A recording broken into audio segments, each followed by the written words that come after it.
Hello, Internet. It is I, the Malik Aaron, and welcome back to Box Office Predictions. Today, we're going to be talking about the Alto Knights. So, as usual, we're going to be going over the pros and the cons. So, let's get to it. Pros. Uh, well, the stars Robert De Niro, or should I say De Niro's, because there's two of them, playing different roles, and it's not even like they're twins or something. Like, nah, it's just two different people, which is just weird to me. But, um, yeah. So Robert De Niro, he's like the main guy here. He's been around for a very, very long time. He has quite a few number of hits under his belt. A lot of iconic movies under his belt. There's Godfather Part 2, Taxi Driver, Raging Bull. King of Comedy isn't, well, I guess it is now, but it wasn't like an overwhelming success back then. Although it did inspire, Joker, so there's that. Uh, got a there's Goodfellas. I don't know about Cape Fear. I guess it seemed like a hit back in 1991. What else do we got? There's Heat, Casino, Jackie Brown. I guess that's like a Quentin Tarantino flick. So analyze this. Meet the Parents. That's a big one. Along with its sequels, Meet the Fockers and then Little Fockers. Da, da, da.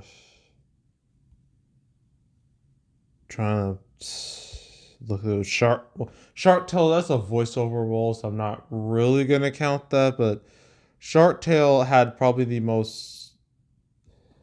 It was equal parts stacked and unhinged. That cast. You had Will Smith, Jack Black, Renee Zellweger, Angelina Jolie, and then Martin Scorsese himself in the movie. Weird. Yeah, so let's just keep going. Most of these movies are pretty like forgettable. I guess there's Limitless, but that was mainly a Bradley Cooper's movie. Silver Lining Playbook, same thing. Uh, Las Vegas, the intern, Joy, I guess. Dirty Grandpa, that's a movie everyone can forget. There's Joker, Murray, who famously, got shot in the head, by Arthur. There's The Irishman, but that's Netflix movie, so it's not relevant here. And I guess there's Killers of the Flower Moon, but that movie didn't really set the world on fire financially. But yeah, Robert De Niro, he's been in a lot of movies, well known movies. He's probably going to be the only reason anyone would even consider watching this thing. So I will label him a pro, even if his track record is spotty as all hell. I don't know anyone in this cast. I don't think anyone else does either. um, Barry Levinson. What is this dude even made? Uh.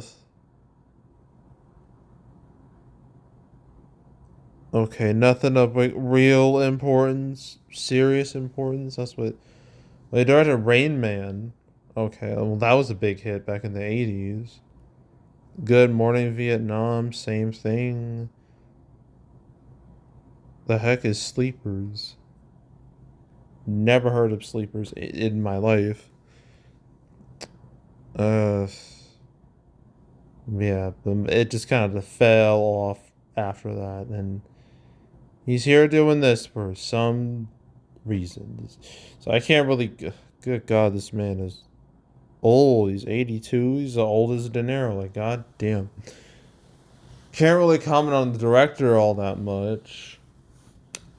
And I, honest to God, can't find any other pros to talk about. So, cons. Okay, we got it's a lot to discuss actually. One, reviews. They're ass. 39%. That's not gonna This that's not going to get anyone to go to the theater. It's only going to make people stay away. And it's even one of those like critic-proof movies. Like the audience here is obviously going to be, a very older audience, an older demographic. So they're more likely to take reviews a bit more seriously than us younger folk. And if they think it's bad, then they're going to stay away. And yeah, so reviews are pretty trash. Audience reaction is no better. It got a B cinema score, which I've said many times. Like anything under a B plus, you're in the danger zone. That's when the mid word of mouth starts to kick in, and that helps no movie whatsoever, unless it's like a horror movie. But Alto Knights is very much not a horror movie, so a B for this is terrible. This doesn't even have an audience score, but I can read audience reviews, understand what the vibe is. Okay, I'm getting like it's like a wide range of reactions. Let's see, 2 stars. I was expecting a little more action and less like a documentary. Uh, 1 star. I enjoyed the old vintage cars. Myself and several audience members had a few good laughs. Okay. um. 1 star. It says, I understand many people won't see this because of Robert De Niro's political views, but the arrogance of thinking he could pull off two characters in the basic TV documentary like show that we've all seen many times was ridiculous and boring. Uh yeah, 4 stars.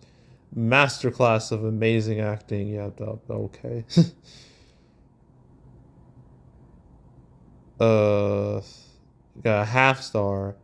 If it stars a lunatic like De Niro, then it's bound to bomb. So, but some of these comments are very politically motivated. I'm just want to just let you know that I'm getting that vibe. Uh, yeah, 5 stars is verified, so someone actually went to see it. Says this movie was interesting the entire time and was one of the best movies I've seen in a long time. The acting was outstanding. I'm willing to bet this person hasn't seen a whole lot of movies. I'm just throwing that out there. Um, okay, 1.5 stars. I literally fell asleep halfway through. It's crazy weird how they filmed this movie. The actors from The Sopranos in it were amazing. Robert De Niro couldn't save this movie. Cinematography was great. The pacing was atrocious. Save your money. Wait for it to go to streaming. Blah blah blah blah.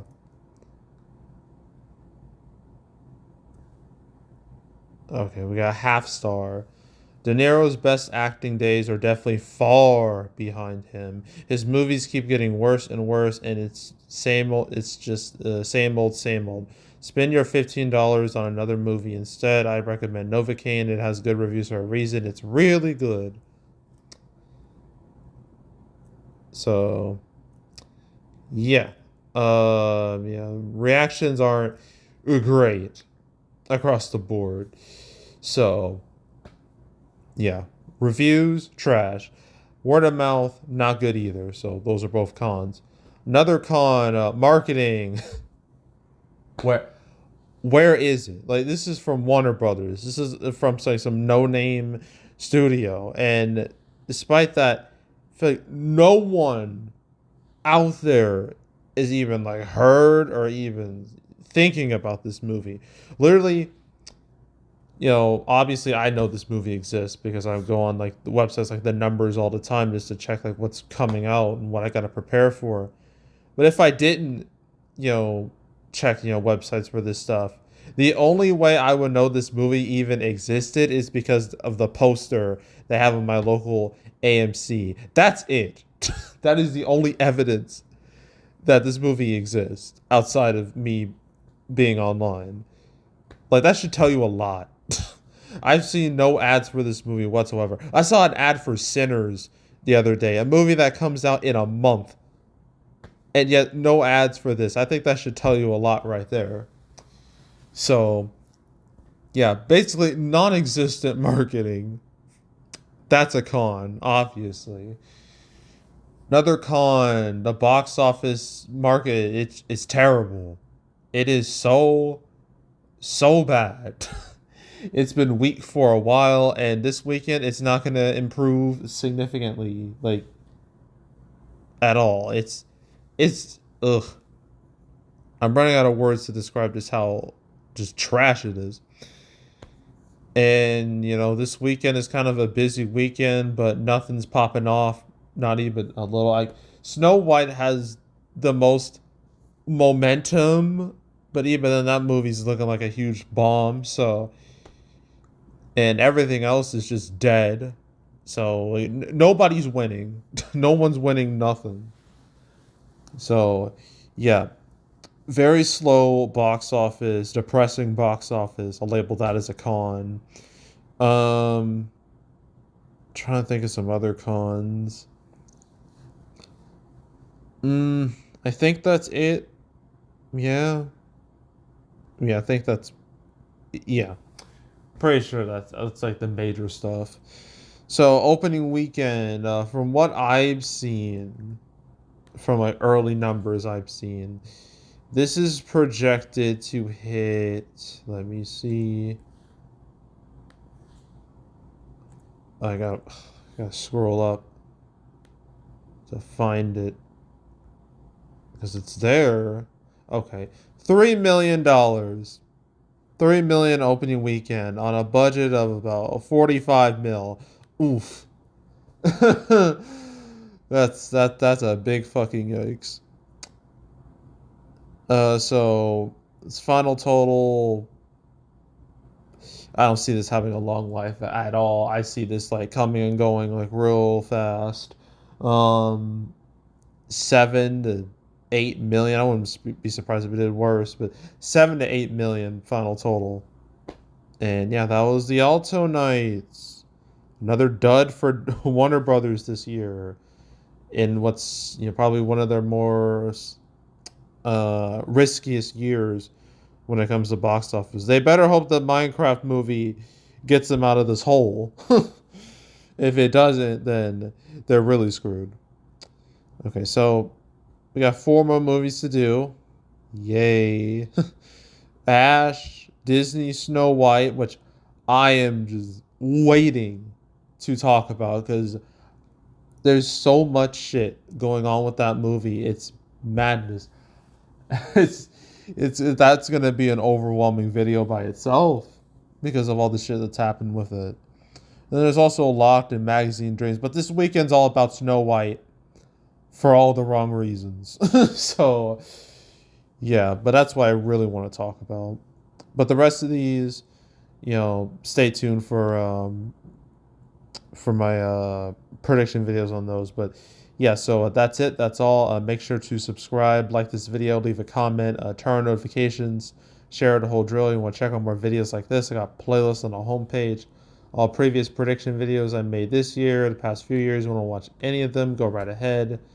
There's also the canceled series or whenever all the movies that were supposed to come out but didn't. I believe I've talked about Alto Knights before. I believe.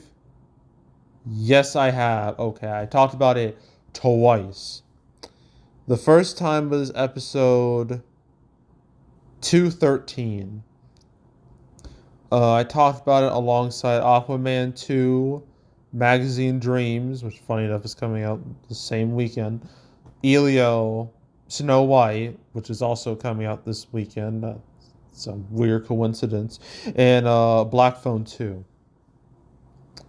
And this was like when Snow White got delayed by like a whole year. It was supposed to come out last year, but the strikes prevented that from happening. So now it's coming out this year. Uh, and then Magazine Dreams got delayed indefinitely because Disney dropped it, and it took a minute before someone else would pick it up. But that was like the first time I talked about Alto Knights.